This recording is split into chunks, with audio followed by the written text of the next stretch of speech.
हो गया। चलिए भाई, नमस्कार प्यारे बच्चों, कैसे हैं आप सब लोग। आप सबका स्वागत है आपके अपने परिवार आशीष पांडे ट्यूटोरियल्स में। आइए आज पढ़ते हैं कि छंद के नए प्रकरण को, वर्णिक छंद। ठीक है, आज हम लोग वर्णिक छंद पढ़ेंगे बच्चों। हम लोग जल्दी से साहित्य की भी क्लास लाने वाले हैं, हिंदी साहित्य और संस्कृत साहित्य उसमें बड़ा आनंद आता है।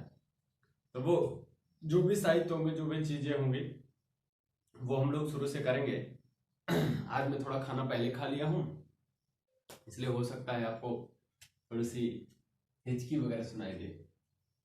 तो आज हम लोग वर्णिक छंद। अच्छा, कल बच्चे एक हमने गलत गिन दिया था मात्रा। पयोद में हमने कमेंट पर ध्यान नहीं दिया। रत्नेश ने, रमेश जी ने बताया था, लेकिन मैं ध्यान नहीं दिया बच्चों, सॉरी उसके लिए। तो यहाँ पर जो पयोद था उसमें देखिए, इसमें एक मात्रा और यहाँ पर दो मात्रा, यहाँ पर एक मात्रा होती है, लेकिन मैंने इसे गिना ही नहीं था, मैंने बस इतना बता दिया था। ठीक है, तो बच्चे उसे अपना सही कर लीजिएगा। इस पर एक मात्रा और होगी तो ये हो जाएगी चार मात्रा। जो एक मात्रा कम आ रही थी वो इस तरीके से सही हो जाएगी। क्लियर है भैया। चलिए, एक बच्ची है जोया हैदराबाद की है, वो हमारी क्लास से जुड़ी हैं। बहुत अच्छा जोया जी, आपका स्वागत है। कुछ लड़की पटना से हैं, कन्नौज से हैं, है ना। आप सभी बच्चों का हमारे चैनल पे स्वागत है। बच्चों देखो, आप सबका गुड मॉर्निंग। सब लोग देखो, ये जो कहते रहते हो कि सर मेरा नाम लीजिए, ये लीजिए, बच्चे नाम इसलिए नहीं लेता क्योंकि मान लीजिए अगर नाम लेने लग जाऊंगा तो आपका टाइम खराब होगा ना, इसलिए मैं नाम नहीं लेता। इसके लिए आप मुझे माफ करें। यदि आप लोग सिलेक्शन पा देंगे तो डायरेक्ट चैनल पे बुलाऊंगा आपको, नाम लेने की बात ही छोड़कर। ठीक है, आप सब मेहनत करके पढ़ते रहो, और आपसे मेरी एक ही रिक्वेस्ट है, बस आपकी मुझे इतनी सपोर्ट चाहिए कि आप लोग चैनल को शेयर किया करो। देखते हैं आप लोग शेयर नहीं करते हो। कुछ बच्चे कह देते हैं सर हमने शेयर किया, लेकिन किए नहीं देते हैं।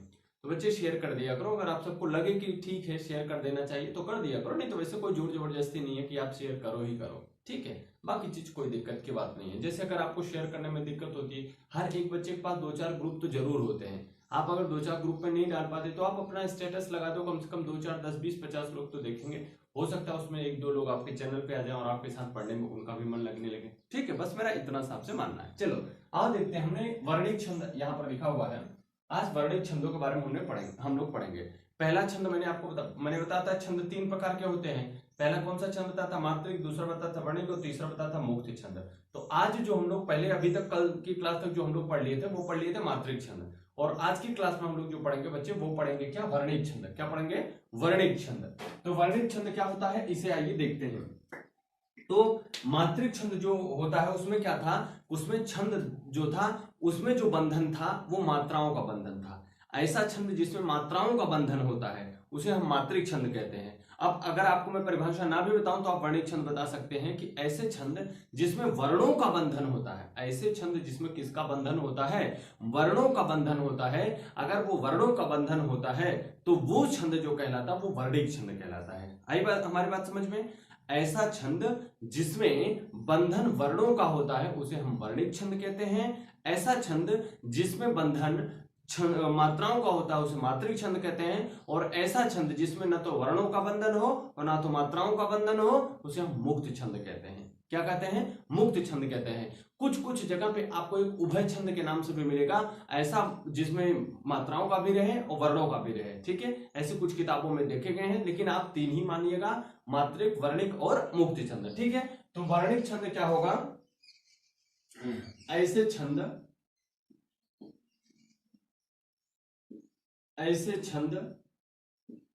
जो वर्णों के बंधन से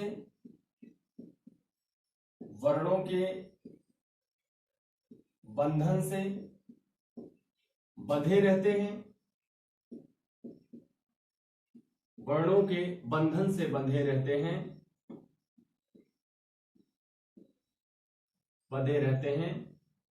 उन्हें वर्णिक छंद कहते हैं।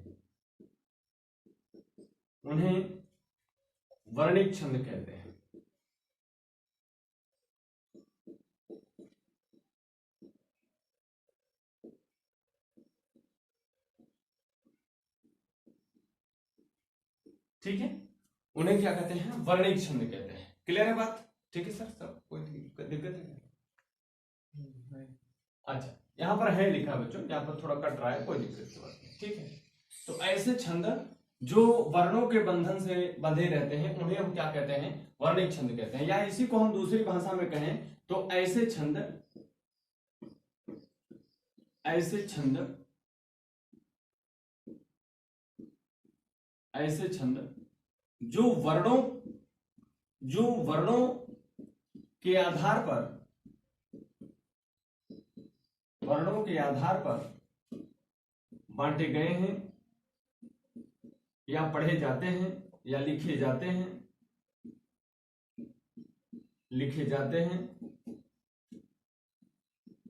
उन्हें वर्णिक छंद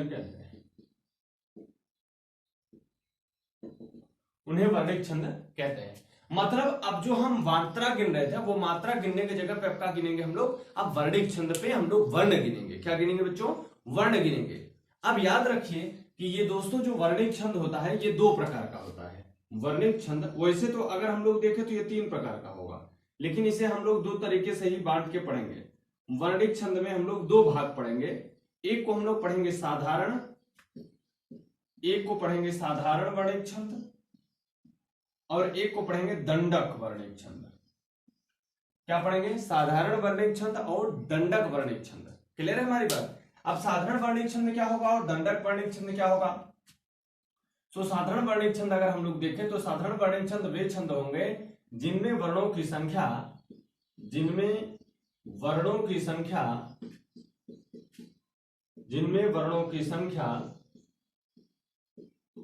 26 अथवा 26 से कम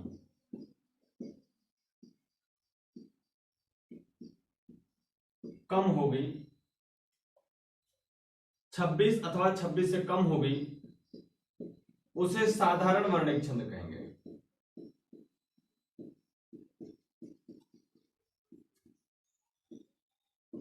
उसे क्या कहेंगे, साधारण वर्णिक छंद कहेंगे। किसकी मात्रा, वर्णों की मात्रा। याद रखिएगा किसकी मात्रा, हमने कहा वर्णों की मात्रा।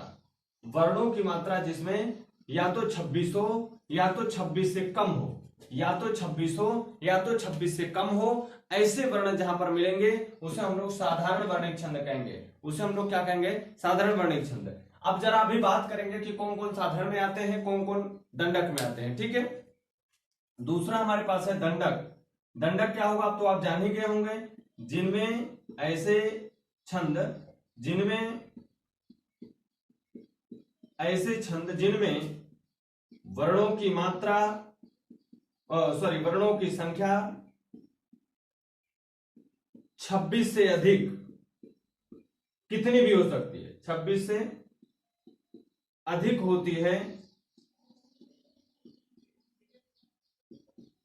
26 से अधिक होती है, उसे हम लोग क्या कहते हैं, दंडक वर्णिक छंद कहते हैं। ठीक है, फिर से एक बार पूरी बातों को दोहरा लेते हैं। क्या कहा, जो वर्णिक छंद होंगे उनका जो छंद का बंधन होगा वो वर्णों के आधार पर निर्धारित होगा, या ऐसे छंद जिन्हें वर्णों के आधार पर निर्धारित किया जाता है उन्हें हम लोग क्या कहेंगे, वर्णिक छंद कहेंगे। अब ये जो वर्णिक छंद है इसे दो कैटेगरी में डिवाइड किया गया, एक साधारण वर्णिक छंद और एक दंडक वर्णिक छंद। तो जो साधारण वर्णिक छंद होता है उसमें जो वर्णों की संख्या होती है वो या तो 26 होती है या तो 26 से कम होती है, या तो वर्णों की संख्या 26 हो जाएगी और या 26 से क्या हो जाएगी, कम हो जाएगी। लेकिन जो दंडक होगा उसमें वर्णों की संख्या न तो 26 होगी और न तो 26 से कम होगी, बल्कि होगी क्या, 26 से अधिक। अगर 26 से अधिक छंद आते हैं, 26 से अधिक वर्ण अगर आते हैं तो उसे हम लोग जो कहेंगे वो कहेंगे दंडक वर्णिक छंद, और अगर 26 है या 26 से कम है तो उसे हम लोग क्या कहेंगे, साधारण वर्णिक छंद। क्लियर हो गई बात, इतनी चीजें हम लोग यहां पर देख लिए। अब बात आती है कि सर इसे वर्णों को हम गिनेंगे कैसे, वर्णों को गिनेंगे कैसे। तो अभी हम लोग मात्राओं को गिनना सिखाया आपको, अब थोड़ा सा आज हम लोग पहले वर्णों को गिनना सीखेंगे, फिर उसके बाद काम को आगे बढ़ाएंगे। ठीक है,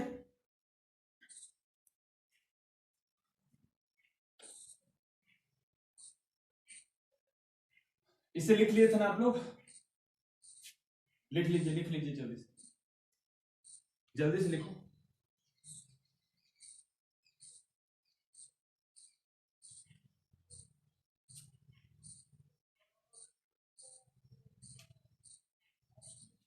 चलिए जी,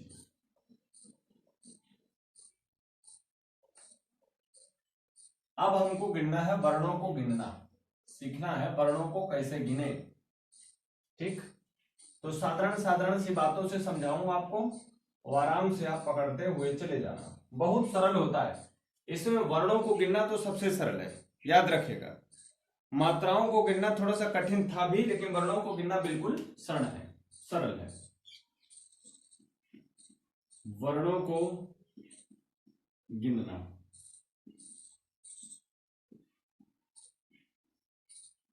ठीक। अब वर्ण क्या होते हैं पहले ये जानो। वर्ण क्या होता है? वर्ण ध्वनि चिन्ह भी कहलाता है, ठीक है। तो वर्ण वो होते हैं स्वर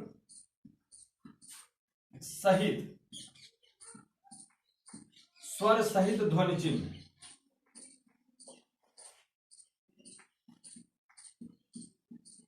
ध्वनि चिन्ह, अगर स्वर सहित ध्वनि चिन्ह है तो उसी को हम लोग क्या कहेंगे भैया? वर्ण कहेंगे। उसी को हम लोग क्या कहेंगे? वर्ण कहेंगे। अब जरा देख लेते हैं, जैसे मैंने यहां पर एक चीज लिखा, क्या लिखा? जैसे मैंने लिखा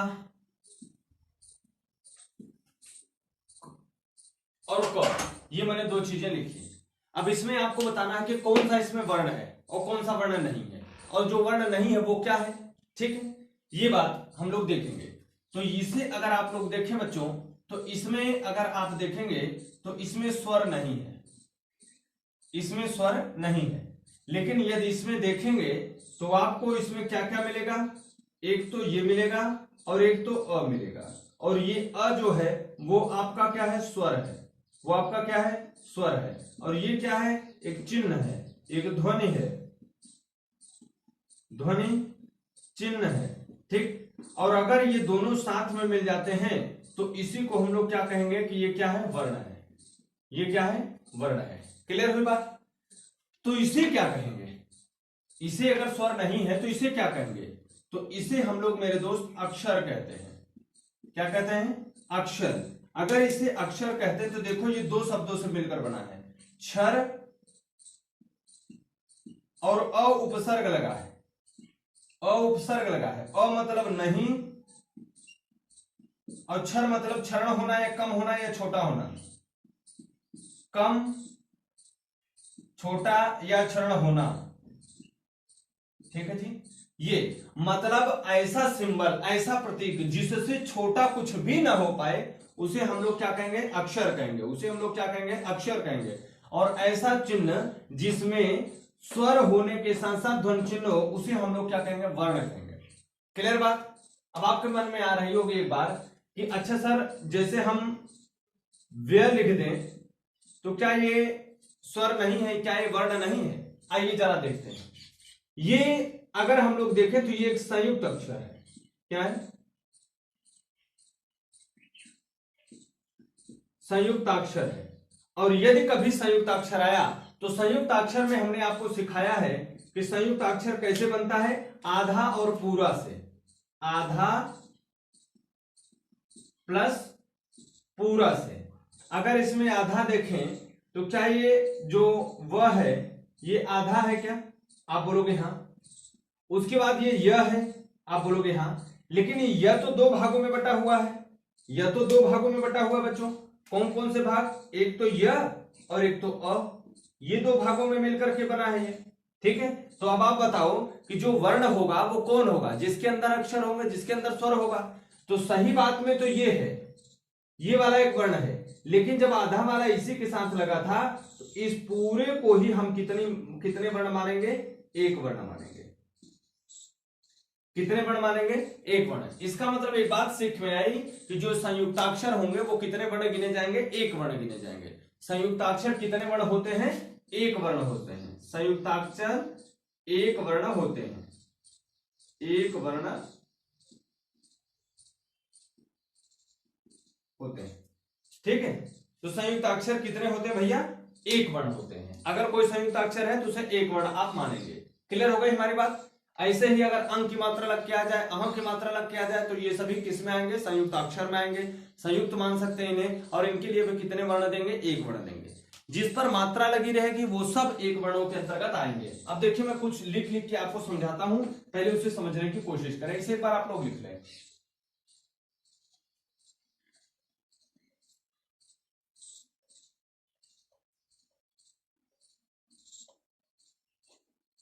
अब स्वर क्या होते हैं? स्वर अक्षर होते हैं, लेकिन फिर भी उन्हें हम वर्णों के अंतर्गत गिनते हैं, क्योंकि शर्त थी कि स्वर होना चाहिए, और उसमें स्वर भी है और उसका सिंबल भी है। दूसरा वो अक्षर क्यों है? क्योंकि उससे स्वर का आधा तिहा नहीं किया जा सकता। जैसे अगर आप अ लिखते हैं अ, तो ये क्या है? ये वर्ण है कि अक्षर है? तो आप इसे अक्षर भी कहेंगे, इसे वर्ण भी कहेंगे। इसे हम अक्षर कहते हैं। क्यों अक्षर कहते हैं? क्योंकि इससे अ से छोटा कुछ भी नहीं हो सकता। क्या कभी आपने ऐसा अ देखा है क्या? नहीं देखा है। या क्या कभी आपने ऐसा अ देखा है क्या? नहीं देखा है। तो ये अक्षर भी है, ये अक्षर भी है कि इससे छोटा नहीं किया जा सकता, और ये वर्ण भी है क्योंकि ये स्वर है। क्लियर हुई हमारी बात? अब आइए हम लोग जरा वर्णों को गिनना सीखते हैं। पहले छोटी छोटी बात, रूल एक, ठीक, साधारण शब्द, साधारण शब्द। जैसे साधारण शब्द आ गया तो उसे हम लोग कैसे मात्रा गिनेंगे? देखिए, जैसे मैं यहां पर कुछ लिखता हूं, काजल, माही, है ना, राम, बबली, आम, नहीं आम नहीं, कुलदीप, ठीक है, मोहित, ठीक है, साक्षी, नहीं साक्षी भी नहीं लिखना, नियति, मोनिका,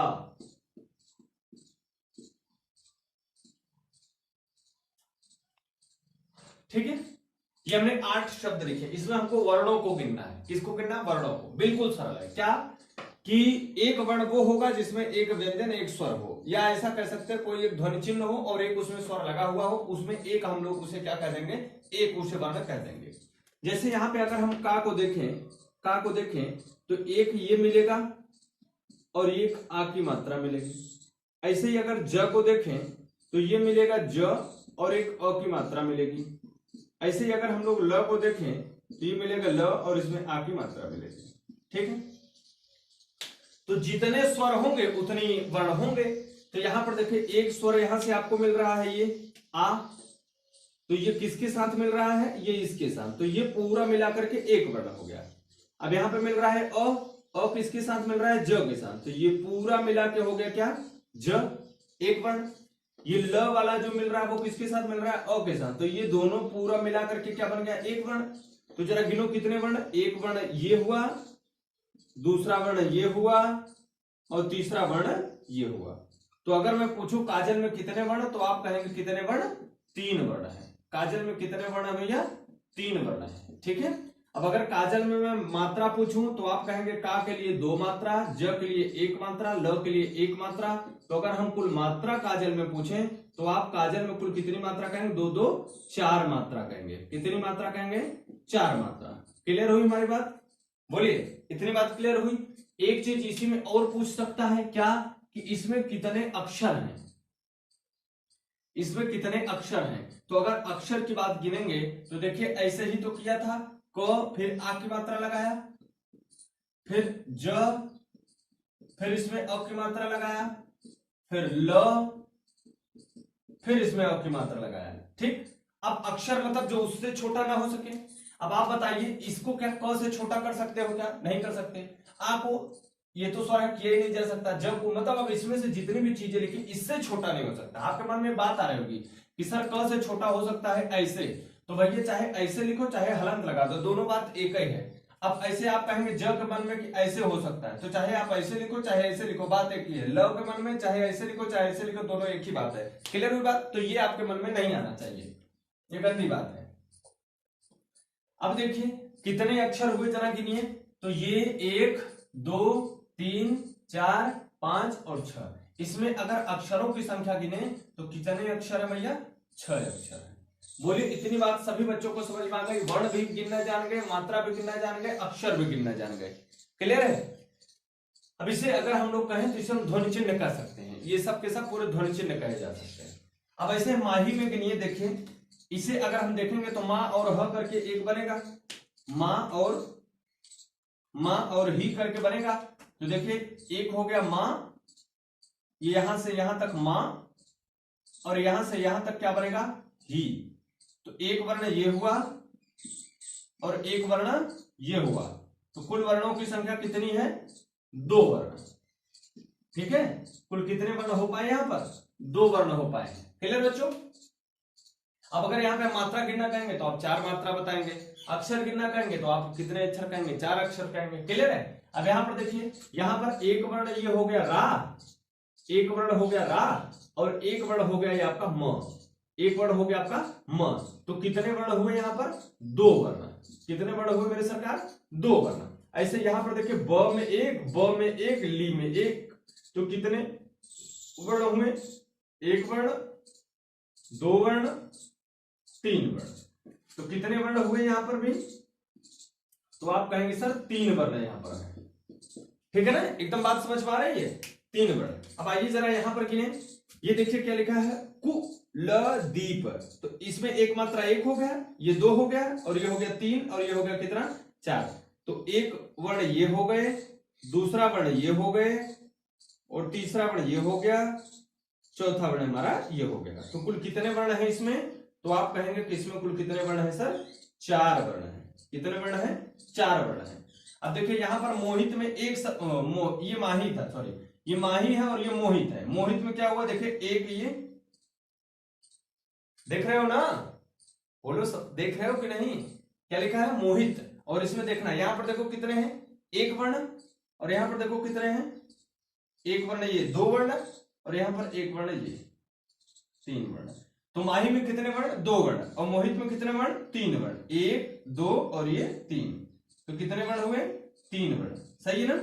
अब यहां पर देखो काजल में कितने वर्ण, 3 वर्ण, और कुलदीप में कितने वर्ण, 4 वर्ण। समझ में आ रहा है, ये पूरी बातें समझ में आ गई ना वर्ण कैसे। अब देखो इतना, जैसे मैंने काजल का पूरा पोस्टमार्टम कर दिया, काजल का सब काट पीट के चित्रण कर दिया, ऐसे कुलदीप का नहीं किया। कुलदीप का ऐसे है, आप ऐसे गिन सकते हो। अगर निकालना चाहो तो क फिर उ की मात्रा, फिर ल, फिर अ की मात्रा, द फिर बड़ी की मात्रा, प फिर अ की मात्रा, ऐसा आप कर सकते हो। ठीक है। अब यहाँ पर देखिए राम लिखा, राम में हमने 2 वर्ण गिने। अब यहाँ पर देखो जरा नियर, यहाँ पर देखिए एक, एक और ये एक, तो एक ये हो गया मेरे भैया, एक ये हो गया मेरे भैया, और ये हो गया। तो कुल कितना हुआ, 3 वर्ण। कितना हुआ, 3 वर्ण। सही है। बोलो किसी को यहां पर कोई परेशानी हो रही है वर्णों को गिनने में, नहीं। अब जस्ट उसी का बिल्कुल सेम टू सेम यहां पर मोनिका जी में है, एक यहां पर, एक यहां पर, एक यहां पर। तो एक वर्ण ये हो गया आपका, एक वर्ण ये हो गया आपका, और एक वर्ण ये हो गया आपका। तो कितने वर्ण हुए इसमें, अगर आपसे मैं पूछूं तो आप कहेंगे सर 3 वर्ण हुए। ठीक, ये तो साधारण साधारण शब्दों में हम लोग वर्णों को गिनना जान गए। क्लियर है। अब एक बार मैं आपको कुछ शब्द लिख के देता हूं, आप हमें गिन के बताएंगे। ठीक, इसे जल्दी से एक बार लिख लीजिए।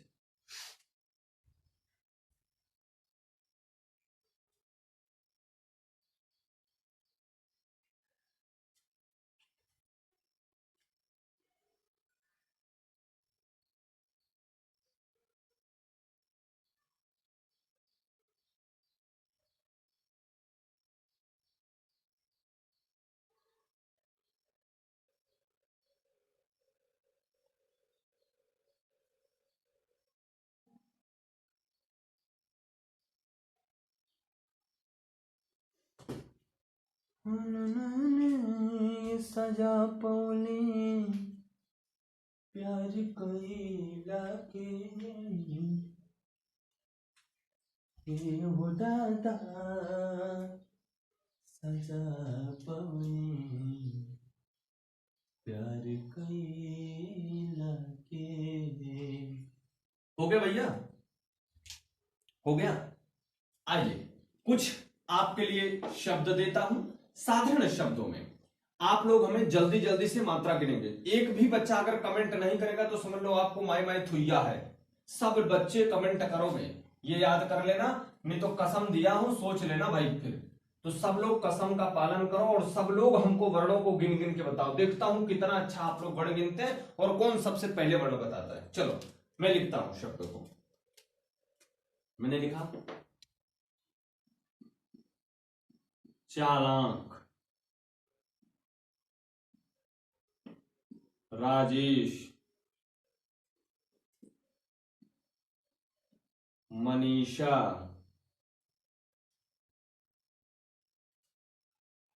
हलकट, हलकट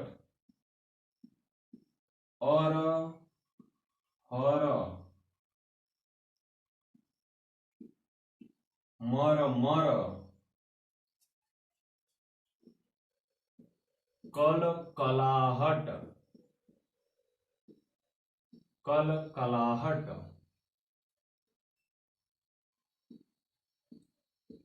चरचराहट,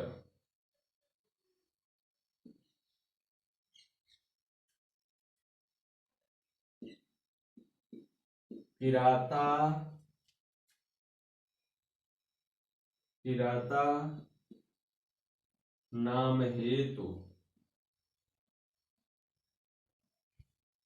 ठीक, बताइए जल्दी से बताइए, मैं 1 मिनट का समय देता हूं, जल्दी जल्दी कमेंट करो बच्चों, जल्दी जल्दी,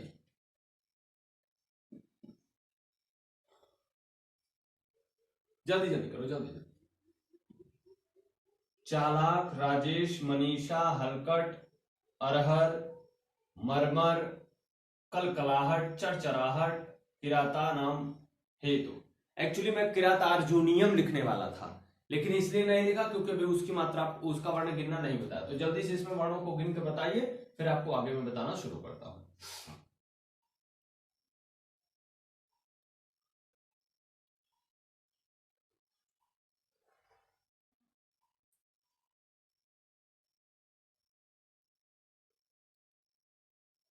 हो गया, चलिए आइए गिनते हैं। देखिए यहां पर 1 2 3, कितने वर्ण? 3 वर्ण। यहां पर 1 2 3, कितने वर्ण? 3 वर्ण। यहां पर 1 2 3, कितने वर्ण? 3। ठीक है, यहां पर गिनिए 1 2 3 4, तो कितने वर्ण? 4 वर्ण। यहां पर कितने? 1 2 3 4, कितने वर्ण? 4 वर्ण। यहां पर कितने? 1 2 3 4, कितने वर्ण? 4 वर्ण। यहां पर कितने बच्चों? 1 2 3 4 5 6, कितने वर्ण? 6 वर्ण।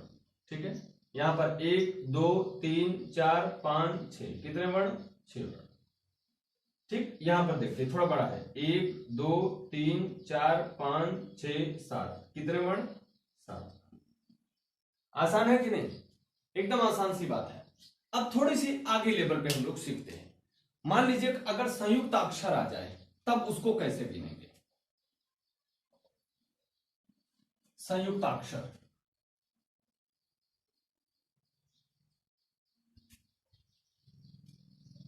संयुक्त शब्द,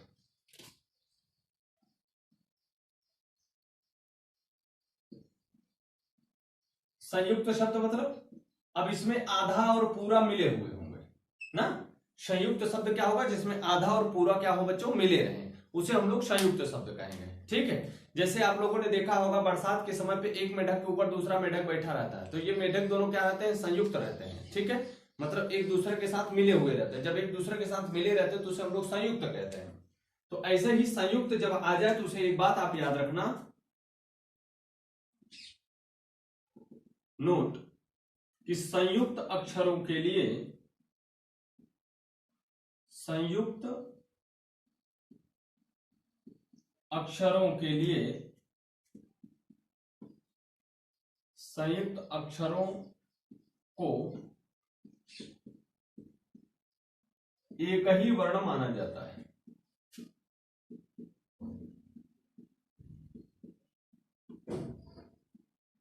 ठीक है, जो संयुक्त अक्षर है उन्हें एक ही वर्ण माना जाता है। संयुक्त अक्षरों को बच्चों एक ही वर्ण माना जाता है। जैसे अगर हमने लिखा, जैसे हमने लिखा मुक्ति, क्या लिखा? मुक्ति। लड़कियों का भी नाम होता है मुक्ति। तो इसे अगर हम लोग देखें तो कैसे बनाएंगे? इसे जरा देखें तो मुक्ति के जैसे बनाएंगे तो पहले इसे ऐसे लिखेंगे मौ, सही है, और इसमें लगा देंगे हलन, और ये ऊ की मात्रा है तो छोटा ऊ, प्लस, अब देखिए ये ती लिख रहे हैं ना, तो मुक्ति, मुक्ति में हम लिख रहे हैं छोटी की मात्रा है, छोटी की मात्रा लिख दिया, आधा क लिख दिया, और त है तो हमने क्या लिख दिया, तो लिख दिया। ठीक, अब अगर देखोगे तो त में हलंत अ की मात्रा नहीं थी, लेकिन तब इसे लिखा कैसे जाएगा, तब हम इसे यहां नहीं लिखेंगे, हम इसे यहां लिखेंगे। कौन सी मात्रा, यही लगाएंगे, यही मात्रा लगाएंगे छोटी ई की। ठीक है, तो क्या बनाया हमने, मुक्ति लिख दिया। अब आइए जरा इसमें वर्णों को गिनते हैं, जितने स्वर उतने मात्राएं होंगी। ठीक है, देखिए एक ये हुआ, तो ये किसके साथ आया था, इसके साथ, तो एक वर्ण ये हो गया, एक वर्ण ये हो गया मेरे मित्र। एक आधा ये है, एक आधा ये है, ये आधा किसके साथ आया, तो इसके साथ, ये पूरा ये हो गया, आधा ही आधा। ये मत सोचना कि ये दोनों मिलकर के आप पूरा हो जाएंगे, नहीं, ऐसा कुछ नहीं, ये आधा तो आधा है। लेकिन इसमें स्वर कौन है, ई, और इसके साथ कौन कौन आए थे, इसके साथ ये दोनों आए, तो ये पूरा मिलकर के कितने बनेंगे, एक वर्ण। तो ये एक वर्ण मिल जाएंगे, तो ये कितने वर्ण हो जाएंगे, दो वर्ण। कितने वर्ण हो जाएंगे, दो वर्ण। तो यहां पर एक वर्ण और एक वर्ण ये, तो हमने क्या कहा, संयुक्त वर्ण, संयुक्त जो अक्षर होंगे, संयुक्त शब्द जो होंगे, संयुक्त शब्द जो होंगे, वो सब क्या होंगे, एक ही वर्ण माने जाएंगे। तो जैसे संयुक्त अक्षर आ जाए, संयुक्त शब्द आ जाए, अगर ये आ जाए तो उसे हम लोग एक वर्ण मानेंगे। एक मैं और लिख देता हूं, जैसे मैंने एक शब्द और लिखा, वृत्त, है ना, जैसे मैंने लिखा वृत्त, तो इसे वृत्त में अगर हम बनाएंगे, तो अगर हम अभी यहां पर देखें, तो इसके लिए तो हम इसको तोड़ सकते हैं। क्या बनाएंगे, व हलंत लगा दिए, और री की मात्रा है तो री लिख दिए।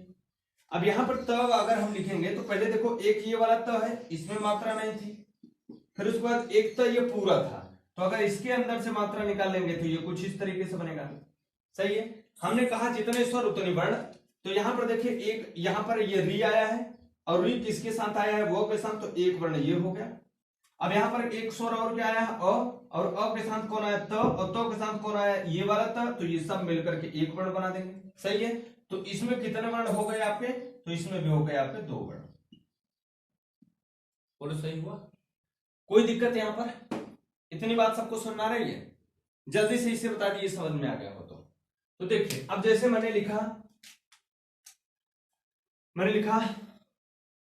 मित्र, क्या लिखा, मित्र, तो इसे अगर हम भंजन करेंगे, इसका विखंडन करेंगे, तो कैसे बनेगा बच्चे, पहले तो हम म लिखेंगे, उसके बाद ये छोटी, अब याद रखिएगा इसे पहले छोटी की मात्रा ना लिख दीजिएगा, जैसे यहां पर मैंने बताया आपको, तो यहां पर क्या लिखेंगे, छोटी की मात्रा, फिर त्र जो है वो दो अक्षरों से मिलकर बना, त से और र से, तो यहां से त, और यहां से र, और यहां से अ।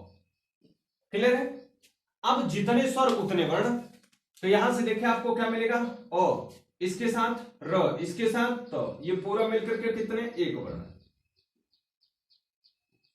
और यहां पर देखिए ई किस पहले म, और ये पूरा मिलकर कितने, एक वर्ण, तो क्या कहलाएगा, एक वर्ण। तो ये पूरे वर्ण कितने हुए, दो वर्ण। पूरे वर्ण कितने हुए, दो वर्ण हुए। समझ में आई हमारी बात। तो हमने अभी तक ये देखा कि अगर कभी भी संयुक्त अक्षर आ जाए या संयुक्त रूप से बने शब्द हो, तो अगर संयुक्त अक्षर आएगा, तो वो जो संयुक्त अक्षर होगा उसमें कुल कितने वर्णों की संख्या होगी, वो एक वर्ण ही माने जाएंगे, वो दो वर्ण या तीन वर्ण नहीं माने जाएंगे। अब जैसे इसको आप गिनने लग जाओ कि पांच वर्ण है ना गिना, वो गलत हो जाएगा। इसमें अक्षर यदि गिनोगे तो पांच अक्षर है, लेकिन यदि आप वर्ण गिनोगे तो केवल और केवल कितने वर्ण है मेरे सरकार, दो वर्ण है। ठीक है, इतनी बात क्लियर हुई, केवल और केवल कितने वर्ण है, दो वर्ण है। इतनी बात समझ में आई। अब आप इसे लिखिए, फिर उसके बाद मैं आपको कुछ शब्द देता हूं, उसमें हम लोग वर्ण गिनते हैं। जल्दी से लिखिए बच्चों,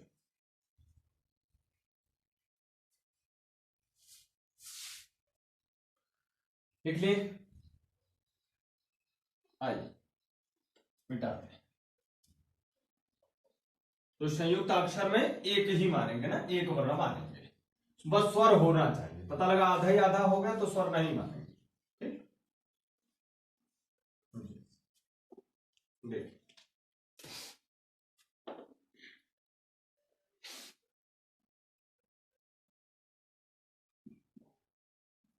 अर्जुन,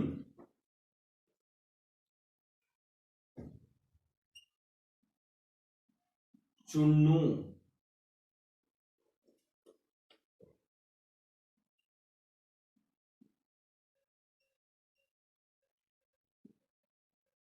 पतंजलि होता है, मैं पतंजलि लिखा हूं, पतंजलि।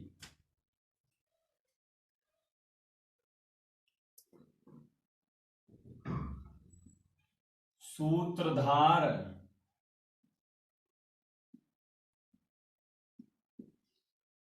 चक्रधर,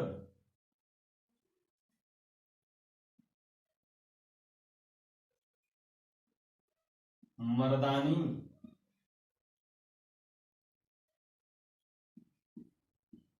भर्त्सना,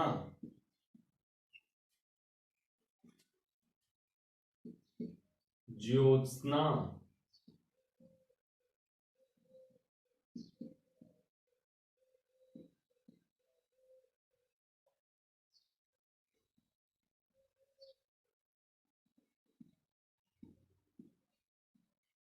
विंध्यांचल,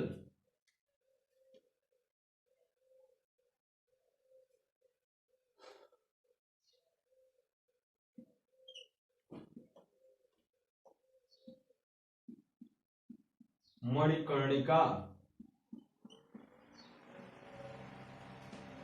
मणिकर्णिका या उज्जवल। ठीक है, बताइए जल्दी जल्दी गिन के बताओ, जल्दी जल्दी गिन के बताइए मेरे सरकार, जल्दी जल्दी गिन के बताइए, जल्दी जल्दी गिनिए।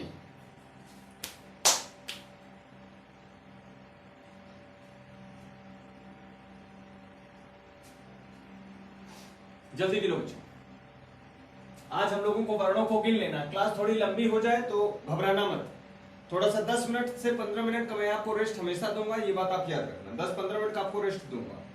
तो जल्दी से वर्णों को आज गिन लो, फिर उसके बाद आगे हम लोग और करते हैं। अब जल्दी से बहुत ज्यादा उदाहरण क्यों लेकर के बहुत ज्यादा पीछूंगा, एक या दो क्लास और लूंगा, आपका ये वर्ण खत्म, वो छंद खत्म कर दूंगा पूरा। ठीक है, उसके बाद मुक्तक उक्तक छंद बता करके तुरंत एकदम खत्म कर दूंगा आगे।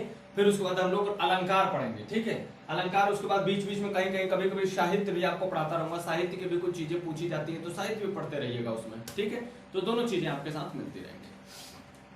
आइए गिनते हैं, बैठा मत करो, आप सब गिना करो, जब आप गिनोगे ना तो आपको समझ में आएगा अच्छा खासा।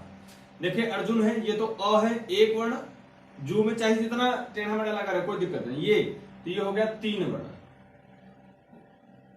ठीक है, ये हो गए 3 वर्ण, ये चू और ये नू, ये एक वर्ण ये और एक वर्ण ये, तो कितने हो गए 2 वर्ण। इसमें देखें 1 2 3 4, कितने वर्ण 4 वर्ण। कुछ बच्चे जवाब देते हैं, कुछ बच्चे जवाब ही नहीं देते, कसम चढ़ाया हूं याद रखना। 1 2 3 4, कितने हो गए 4 वर्ण हो गए। यहां पर देखें 1 2 3 4, कितने वर्ण हो गए 4 वर्ण हो गए। यहां पर देखें 1 2 3, कितने वर्ण हो गए 3 वर्ण। बड़ा सरल है, कुछ कोई झंझट नहीं है। 1 2 3, कितने वर्ण है 3। ठीक है ना। चौथा देखिए 1 2, पूरा यहां से यहां तक कितने 2, और यहां से यहां तक 1, ज्योत्सना, तो कितने वर्ण हुए 2 वर्ण। यहां पर देखिए 1 2 3 4, कितने वर्ण 4 वर्ण। यहां पर देखिए 1 2 3 4 5, कितने वर्ण 5 वर्ण। यहां पर देखिए 1 2 3, कितने वर्ण 3 वर्ण। सही है जी, क्लियर हुआ। तो बड़ा ही आसान होता है, इसमें लोग 1 2 और 2 गिन देते हैं, नहीं ऐसा नहीं होता, ये इसमें 3 वर्ण है, इसे आप अच्छे से गिन लेना। अब एक और बात आती है कि अगर अनुस्वार विसर्ग अनुनासिक आ जाए तो क्या करोगे, तो उसमें से भी कोई फर्क पड़ने वाला नहीं।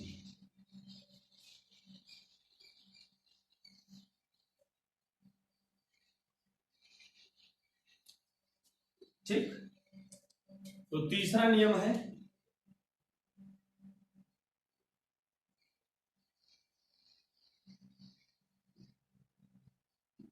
अनुस्वार विसर्ग एवं अनुनासिक।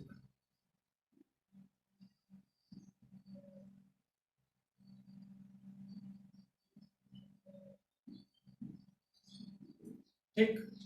अब ये चाहे लगे हो चाहे न लगे हो, इनका कोई फर्क नहीं पड़ता कि वर्णों पर इनका कोई फर्क पड़ जाएगा, कोई फर्क नहीं पड़ता। ये लगे हैं तब भी एक ही गिना जाएगा, एक वर्ण, नहीं लगे तब भी एक ही वर्ण गिना जाएगा। जैसे यहां पर आप देख लीजिए, जैसे मैंने लिखा को, ठीक, जैसे मैंने लिखा कमल, दूसरा मैंने लिखा कंबल या कम्मल, यही लिख देता हूं, सब केवल चीजें बदलता हूं। अगले वाले पे लिख दिया कोमल, अगला लिख दिया कमल, हालांकि ये गलत होगा फिर भी मैं ऐसे लिख दे रहा हूं, आपको समझाने के लिए बस लिख रहा हूं, ठीक, कमल लिख दिया। अब देखो कमल की अगर हम वर्ण गिनेंगे तो कमल में एक वर्ण यहां, एक वर्ण यहां और एक वर्ण यहां, हुआ कि नहीं? कितने वर्ण हुए? 3 वर्ण, सही है, 3 वर्ण। यहां पर देखिए अंक की मात्रा लगी है ना, फिर भी कोई फर्क नहीं पड़ता, इससे कोई हमको लेना देना नहीं। एक वर्ण ये, एक वर्ण ये, एक वर्ण ये, अभी भी कितने वर्ण हुए यहाँ पर? 1 2 3, कितने वर्ण हुए? 3 वर्ण। अरे बात समझ में? तो इनका कोई भी फर्क नहीं पड़ता। देखिए यहाँ पर क्या लिखा है? कोमल लिखा ना, इसे भी काट दे, इसका कोई फर्क नहीं पड़ेगा। 1 वर्ण 2 वर्ण 3 वर्ण, तो कितने कुल वर्ण हुए? 3 वर्ण, सही बात है। अब जरा यहां पर देखिए, यहां पर विसर्ग लगाए ना, कोई फर्क नहीं पड़ेगा। 1 2 3, तो कितने वर्ण हुए? 3 वर्ण। कोई फर्क पड़ रहा है? कोई फर्क नहीं पड़ता इसका। तो अगर कभी भी अनुस्वार, अनुनासिक या विसर्ग लगा हुआ दिख जाए तो उसका आपको कोई उसके किसी भी वर्ण या किसी भी शब्द पर उसका कोई प्रभाव नहीं पड़ता है। कब? जब वर्ण हम गिनते हैं, ठीक। लेकिन मात्रा गिनते हैं तो उसका बताया था आपको मात्राओं में कैसे हो जाता है, ठीक है। तो इतनी बातें आपने शायद इसे भी सीख ली। अब आइए जरा कुछ वर्णों को और गिन करके हम लोग देखते हैं। जैसे मैंने लिखा कंचन,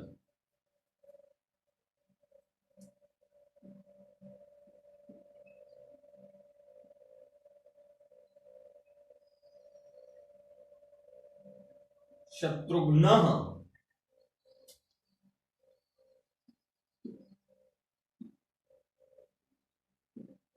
मनोजवम, मनोजवम मारुततुल्य वेगम, हनुमान जी का आराधना में कहा जाता है।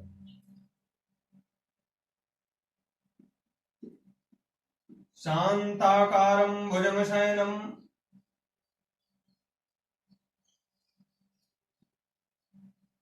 शांता कारम, देखिए मैं कुछ परिवर्तित करता हूं, समझ जाना। शांताकारं भुजगशयनम पद्मनाभं सुरेशम, ऐसे श्लोक है।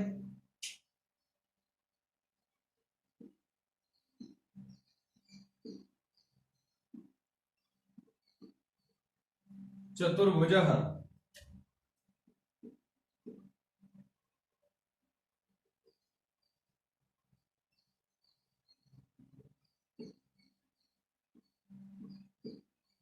चिड़िया,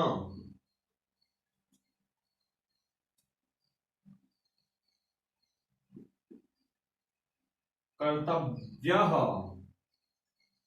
कर्तव्यम,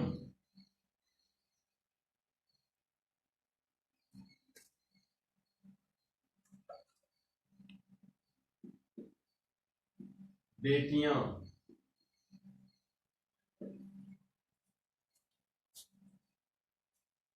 जल्दी से गिन के बताइए, जल्दी से वर्णों को गिनिए। घर की ही लक्ष्मी है बेटियां, घर की है उजियारी बेटियां, देखते हैं रूप मोह जाती हैं, देखते ही रूप मोह जाती है, भूल जाती सारी गलतियां, घर की है लक्ष्मी बेटियां, घर की है लक्ष्मी बेटियां। चलिए भैया जरा देखिए यहां पर कितने वर्ण हैं, देखिए जरा गिनते हैं। 1 2 3, हमने कहा इन सब का कोई फर्क नहीं पड़ता, इसलिए यहां पर कितने वर्ण? 3 वर्ण। यहां पर 1 2 3, कोई फर्क नहीं पड़ता, 3 वर्ण। कितने वर्ण? 3। ठीक है, यहां पर 1 2 3 4, कितने वर्ण? 4 वर्ण। यहां पर 1 2 3 4। अब इसमें स्वर ही नहीं है, कोई फर्क नहीं पड़ता। इसी को अगर अंक की मात्रा लगाया होता तब भी वही बात होती। ठीक, लेकिन बच्चे क्या करते हैं, इसको देखे और एक गिन लेते हैं, गलत हो जाए। बच्चे इसमें कोई भी स्वर नहीं है, स्वर नहीं है तो वर्ण नहीं होगा। 1 2 3 4, कितने वर्ण हुए? 4 वर्ण। यहां पर देखें 1 2 3 4, ना तो इसका फर्क पड़ा ना तो इसका फर्क पड़ा, कितने हुए? 4। यहां पर देखिए 1 2 3, कितने वर्ण हुए? 3। यहां पर देखें 1 2 3, कितने वर्ण? 3। यहां पर 1 2 3, कितने वर्ण? 3। बोलो कोई शक? सही है। अब तो वर्णों को गिनने में कोई परेशानी नहीं आएगी ना आपको। बोलो, आप बताओ, यहां पर किसी भी बच्चे को यहां पर कोई भी वर्ण गिनने में कोई परेशानी आएगी क्या? ध्यान से बताइए आप सब, कोई भी परेशानी आने वाली है क्या आप सबको? कि क्या कोई भी यहां से वर्ण गिनने में आपको परेशानी होगी, या आप नहीं गिन पाओगे, या कहीं ऐसा कुछ चीज होता तो आप कमेंट करके मुझे बताओ। मान लो आज आपको नहीं समझ में आ रहा, आप सब कुछ बता भी दे रहे हो कि सब हम गिन ले रहे हैं, अगर कल को कोई ऐसा शब्द मिलता है तो आप मुझे उसे भी कमेंट करके बताना, मैं उसे भी आपको बता दूंगा। ठीक है, चलिए अब ये तो आपको हमने गिनना सिखा दिया, वर्णों को कैसे गिनते हैं। ठीक है, अब यहीं पर थोड़ी सी चर्चा और करते हुए चलते हैं कि वर्णिक छंद जो होते हैं वो कितने प्रकार के होते हैं। तो वो उसमें हमने आपको बता दिया कि 2 प्रकार के होते हैं। वर्णिक छंद कितने प्रकार के होते हैं? 2 प्रकार। एक होता है साधारण और एक होता है दंडक। साधारण क्या होता है? जिसमें 26 या 26 से कम मात्रा होती है। दंडक क्या होता है? जिसमें 26 तो नहीं, लेकिन 26 से अधिक मात्राएं जितनी भी होंगे वो सब के सब किसके अंतर्गत आ जाएंगे? दंडक के अंतर्गत आ जाएंगे। ये दोनों चीजें हम लोगों ने सीख लिया। अब ये सीखना है कि अगर साधारण है तो साधारण में कौन कौन से आएंगे, उसमें कितने कितने वर्ण होंगे। दूसरी वाली बात हमने कहा कि अगर वो दंडक होंगे तो दंडक में कौन कौन से होंगे और कितनी कितनी मात्रा आएंगे। तो आइए उसे भी एक बार हम लोग थोड़ा सा देख लेते हैं। तो पहले मैं इधर लिखता हूं साधारण वर्णिक छंद। साधारण वर्णिक छंद। साधारण वर्णिक छंद। साधारण वर्णिक छंद जो होता है उसमें कौन कौन से आते हैं, जरा उसे हम लोग देखें।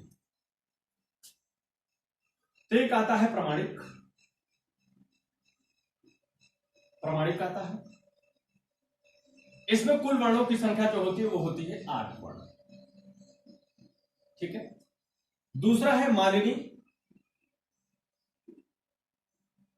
मालिनी, और मालिनी में जो वर्णों की संख्या होती है मेरे दोस्त वो होती है 15 वर्ण। ठीक है। ऐसे ही तीसरा हमारा है पंचचामर या चंचला। क्या होता है? पंचचामर या चंचला। पंचचामर या चंचला में 16 वर्ण होते हैं। कितने होते हैं? 16 वर्ण होते हैं। 8 वर्ण आपके प्रमाणिक में, मालिनी में होते हैं आपके 15 वर्ण, पंचचामर या चंचला में होते हैं आपके 16 वर्ण। अगला है द्रुत विलंबित। एक होता है द्रुत विलंबित। द्रुत विलंबित, और द्रुत विलंबित में आपको मिलेंगे 12 वर्ण। कितने मिलेंगे? 12 वर्ण। द्रुत विलंबित में आपको मिलेंगे 12 वर्ण। अगला आपको मिलेगा सवैया। सवैया देखिए कई प्रकार का भी होता है, मत अभी बाद में आपको बताऊंगा। सवैया, जो सवैया होता है उसमें आपको 22 से लेकर के 26 वर्ण तक मिलेंगे। मतलब कम से कम 22 वर्ण और अधिक से अधिक 26 वर्ण तक आपको मिलेंगे। तो उसे जान लेना कि वो क्या है, सवैया। अगला है एक इंद्रवज्रा। इसका बहुत नाम है, इंद्रवज्रा, उपेंद्र वज्रा, इंद्र वज्रा, उपेंद्र वज्रा, स्वागता, भुजंगी, शालिनी, स्वागता या इसी को आप भुजंगी कहो, भुजंगी, या इसी को आप शालिनी कह लो। इन सब में जो वर्णों की संख्या होती है वो होते हैं 11 वर्ण। कितने वर्ण होते हैं? 11 वर्ण होते हैं। ये किसमें होते हैं? चरणों में। प्रत्येक चरण में 8 वर्ण, 15 वर्ण, 16 वर्ण, 12 वर्ण, 22 से लेकर के 26 वर्ण तक में से कुछ हो 11 वर्ण होंगे इंद्र वज्रा, उपेंद्र वज्रा, स्वागता, भुजंगी, शालिनी में, है ना। उसके बाद आपका एक किसी में मिलेगा वसंत तिलका। क्या मिलेगा? वसंत तिलका। 7वां वसंत तिलका। वसंत तिलका में आपको मिलेंगे 14 वर्ण। कितने? 14 वर्ण। 8वां आपका एक है मंदाक्रांता या इसी को शिखरणी कहते हैं। मंदाक्रांता या इसी का एक नाम और है शिखरणी। ठीक है, इसमें 17 वर्ण होते हैं। इसमें कितने वर्ण होते हैं? 17 वर्ण। और 9वां एक और शार्दूल या विक्रीडित, है ना। शार्दूल या विक्रीडित,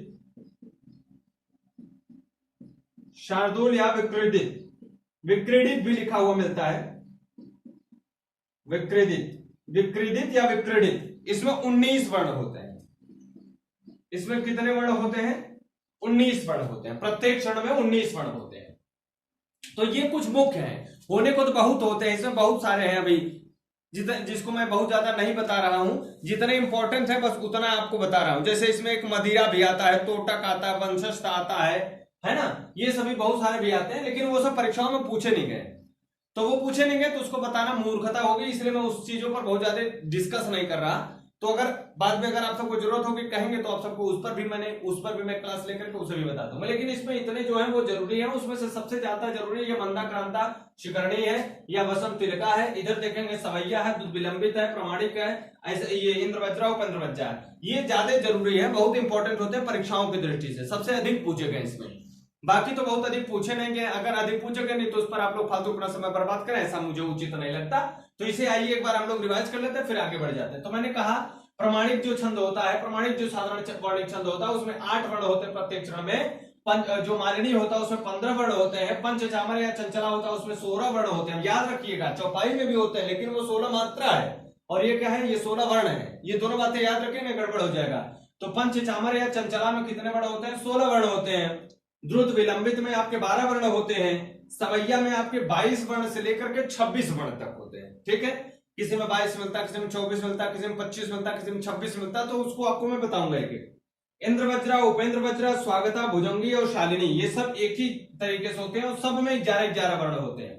चाहे इंद्र वज्रा हो, चाहे उपेंद्र वज्रा हो, चाहे स्वागता हो, चाहे भुजंगी हो, चाहे मालिनी हो, उसमें प्रत्येक चरण में वर्णों की संख्या कितनी होगी? 11 ही होगी। प्रत्येक चरण में वर्णों की संख्या कितनी होगी? 11 ही होगी। अब उसमें कहीं जगड़ आता है, कहीं 2 जगड़, कहीं 1 तगड़ आता है, कहीं 1 तगड़ 2 जगड़ आता है, ऐसे वहां पर चीजें रहती है जो इनको भिन्न बनाती है। ठीक, लेकिन इतनी गहराई में आप में पूछता नहीं है।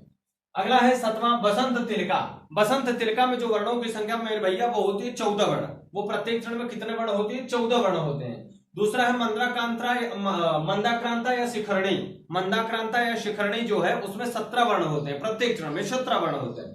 और अगला है शार्दूल या विक्रीडित। शार्दूल या विक्रीडित जो होता है उसमें मात्राओं की संख्या 19 होती है प्रत्येक चरण में। क्लियर होगा इतनी बात? तो कभी कभी प्रश्न में ऐसे बनता है कि यदि प्रत्येक चरण में 19 वर्ण हो तो वह छंद कौन सा होगा? शार्दूल विक्रीडित, शार्दूल होगा, शिखरणी होगा, वसंत तिलका होगा, या आपसे कहेगा भुजंगी होगा।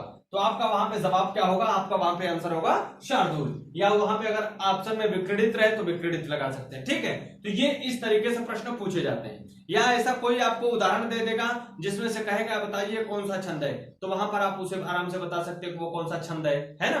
तो इस तरीके से आपका प्रश्न पूछता है, इस तरीके से आप इसे कर ले जाएंगे। अब अगला आता है, ये तो हमने साधारण की बात की, अब अगला आता है दंडिक, दंडक। क्या आता है? दंडक। दंडक में आपको मैंने बताया उसमें मात्राओं की संख्या कितनी होगी, 26 से अधिक होगी, सॉरी वर्णों की संख्या उसमें कितनी होगी, 26 से अधिक होगी। अगर 26 से अधिक वर्ण आते हैं तो आंख मूंद करके आप उसे क्या कहोगे, दंडक वर्णित छंद कहोगे। क्या कहोगे, दंडक वर्णित छंद। अब जो दंडक वर्णित छंद होते हैं वो कौन कौन सा होता है, घनाक्षरी, रूप घनाक्षरी, देव घनाक्षरी, कवित्त या मनहर, है ना, ये चीजें होती हैं किसमें, दंडक वर्णित छंद में। दंडक वर्णित छंद में, तो दंडक वर्णित छंद में पहले आपको मिलेगा घनाक्षरी, क्या मिलेगा, घनाक्षरी। फिर दूसरा आपको मिलेगा रूप घनाक्षरी, क्या मिलेगा, रूप घनाक्षरी, मेरे साथ बोलते रहा करो, ठीक है, रूप घनाक्षरी। तीसरा आपको क्या मिलेगा, देव घनाक्षरी, क्या मिलेगा, देव घनाक्षरी। अगला आपको मिलेगा मनहर या कवित्त कह दीजिए, दोनों एक ही प्रकार के हैं, मनहर और कवित्र, कवित्त, ठीक है, ठीक। अब देखिए जो घनाक्षरी होती है इसमें 31 वर्ण होते हैं, कितने, 31।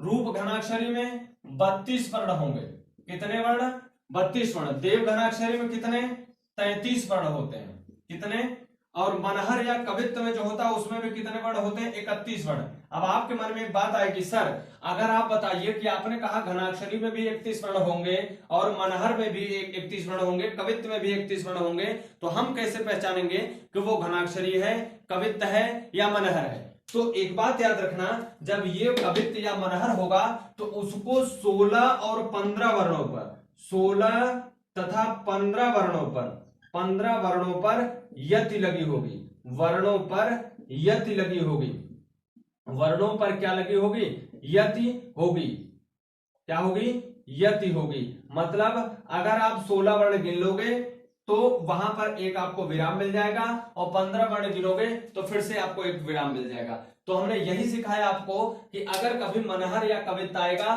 तो उसमें भी 31 वर्ण तो जरूर होंगे मेरे भैया, लेकिन उसमें 16 वर्ण और 15 वर्ण पे क्या लगा होगा, यति लगी होगी। लेकिन अगर घनाक्षरी आएगा तो घनाक्षरी में जो आपका वर्ण मिलेगा, जो आपका विराम मिलेगा वो डायरेक्ट 31 वर्ण पर मिलेगा। अगर रूप घनाक्षरी आएगा तो 32 वर्णों पर मिलेगा और देव घनाक्षरी आएगा तो 33 वर्णों पर आपको विराम मिलेगा। तो इस प्रकार से यहां पर विराम मिलेंगे और इस प्रकार से इसमें। तो हमने अभी जो सीखा वो 4 आपको, 4 क्या 5 कह सकते हो, 5 हमने दंडक आपको वर्णिक छंद बताए। कौन कौन से, एक बताया घनाक्षरी, दूसरा रूप घनाक्षरी, तीसरा बनाया देव घनाक्षरी, चौथा बताया आपको कवित्त, पांचवा बताया आपको मनहर। चौथा और पांचवा एक ही जैसा है इसलिए मैंने उसको एक साथ रख दिया। तो आप देखेंगे कि घनाक्षरी में 31 वर्ण होते हैं और 31वें वर्ण पे आपका विराम लगा हुआ मिलेगा।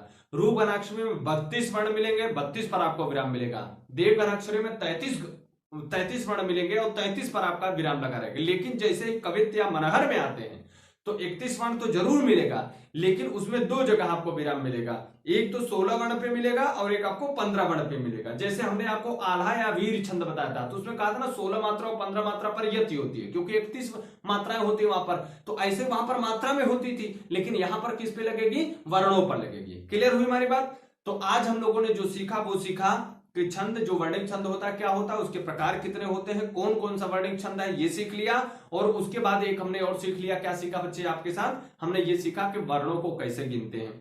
तो वर्णिक छंदों में दोनों प्रकार का, साधारण और दंडक दोनों बता दिया, उसके दोनों के सबके भेद भी बता दिया। इतनी चीजें आप लोग अच्छे से नोट्स बनाए रखिए और इतना आप रिवाइज करके तब की क्लास में आइए और देखते हैं फिर उसके बाद एक एक इस पे जो जो इंपॉर्टेंट हमको लगेगा उसको आपको बताते चलेंगे, उसके उदाहरण सहित आपको बता देंगे। एक क्लास में हो जाएगा तो एक क्लास में, नहीं तो एक क्लास और लेके 2 क्लास में इसे खत्म कर दिया जाएगा, या एक क्लास में बात थोड़ा सा बचेगा तो उसे उसी क्लास में खत्म कर देंगे, फिर अगले दिन आपका अलग चीज चलेगा। ठीक, चलिए मित्रों, तो आज हम यहीं तक रखते हैं मेरे दोस्त। अब मिलते हैं आपसे मैथ वाले पीरियड में, तब तक के लिए लेते हैं आपसे विदा।